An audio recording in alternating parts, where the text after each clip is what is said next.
Hi everyone, welcome to our Spanish lesson. Today we're going to talk about two very important verbs in Spanish, ser and estar. Both mean to be in English, but they are used in different situations. Let's dive in. First, let's look at ser. We use ser to talk about permanent or long-lasting situations. Here are some common uses. Identity, yo soy Maria, I am Maria. Characteristics, ella es inteligente, she is intelligent. Time, son las tres, it's 3 o'clock. Origin, nosotros somos de España, we are from Spain. Events, la fiesta es en mi casa, the party is at my house.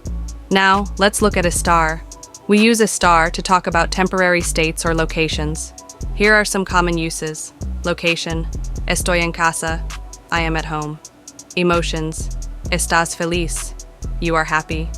Temporary states, el café está caliente, the coffee is hot.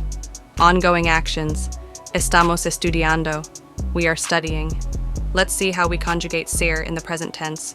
Yo soy, I am, tú eres, you are, él, ella, usted es, he, she, you formal is. Nosotros, nosotras somos, we are. Vosotros, vosotras sois, you all are, used in Spain. Ellos, ellas, ustedes son, they, you all are. Now, let's conjugate estar in the present tense. Yo estoy, I am, tú estás, you are, él, ella, usted está, he, she, you formal is.